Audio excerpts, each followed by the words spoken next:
അസ്സലാമു അലൈക്കും വറഹ്മത്തുള്ളാഹി.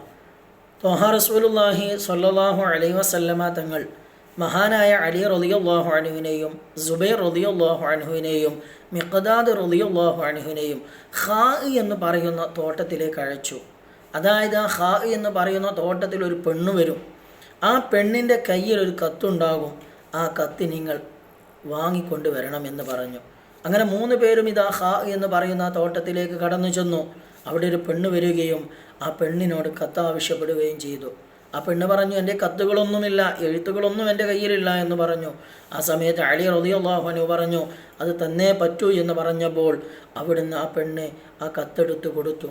അങ്ങനെ ഇതാ ഹബീബിൻ്റെ മുമ്പിലേക്ക് വന്നു. ഹബീബിൻ്റെ കയ്യിലേക്ക് ഈ കത്ത് കൊടുത്തു. ഹബീബ് അവിടുന്ന് വായിക്കുകയും ചെയ്തു. എന്നിട്ട് റസൂലുള്ളാഹി സ്വല്ലല്ലാഹു അലൈഹി വസല്ലമ തങ്ങൾ ഹാത്തിബ് എന്നവരെ വിളിച്ചു.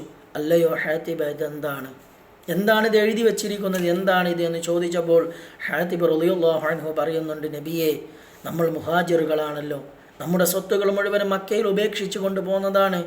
എന്നാൽ ഇവിടെയുള്ള മുഹാജിറുകൾക്ക് പല ആളുകൾക്കും അവരുടെ സ്വത്തുക്കൾ സംരക്ഷിക്കാൻ വേണ്ടി അവരുടെ കുടുംബക്കാരുണ്ട്. എന്നാൽ ഈ ഹാത്തിബിന് ആരുമില്ല നബിയെ. എൻ്റെ സ്വത്ത് സംരക്ഷിക്കാൻ വേണ്ടിയും അതുപോലെ തന്നെ മദീനയിൽ നിന്ന് ഞങ്ങൾ അങ്ങോട്ട് വരുന്ന വിവരം അത് എൻ്റെ കൂട്ടുകാരായ മുശ്രിക്കീങ്ങൾ അറിയിച്ച കത്താണ് നബിയെ, എൻ്റെ സ്വത്തിന് സംരക്ഷണം കൊടുക്കാൻ വേണ്ടിയിട്ടാണ് നബിയെ എന്ന് പറഞ്ഞ അവസരത്തിൽ മഹാനായ ഉമർ റളിയല്ലാഹു അൻഹു ചാടി വീണു. എന്നിട്ട് മഹാനവറുകൾ പറയുന്നുണ്ട്, നബിയെ, അങ്ങൊന്ന് സമ്മതം തരുകയാണെങ്കിൽ ഈ മുനാഫിക്കായ ഹാത്തിബിനെ ഞാൻ ശരിപ്പെടുത്താം എന്ന് പറഞ്ഞു. അള്ളാഹുവിൻ്റെ ഹബീബ് ആ സമയത്ത് പറയുന്നത്, ഉമറേ, അത് ബദരിയാണ്. ബദരീനെ കുറിച്ച് അല്ലാഹു സുബ്ഹാനഹു വ തആല പറഞ്ഞതെന്താണ്? അവർ ഇഷ്ടമുള്ളത് പ്രവർത്തിക്കട്ടെ, ഇഷ്ടമുള്ളത് അവർ ചെയ്യട്ടെ, അവർക്ക് ഞാൻ എല്ലാം പൊരുത്തപ്പെട്ട് കൊടുത്തിരിക്കുന്നു എന്നല്ല അല്ലാഹ് പറഞ്ഞത്. നാം ഇവിടെ മനസ്സിലാക്കേണ്ടത്, യഥാർത്ഥത്തിൽ രഹസ്യമായിരുന്ന കാര്യം അതിതാ മക്കക്കാരെ ഹാത്തിബ് റളിയല്ലാഹു അൻഹു അറിയിച്ചിട്ടുണ്ടെങ്കിലും ബദരിയായതിൻ്റെ കാരണത്താൽ അള്ളാഹുവിൻ്റെ ഹബീബ് ബഹുമാനിച്ചു, സ്വഹാബത്ത് ബഹുമാനിച്ചു.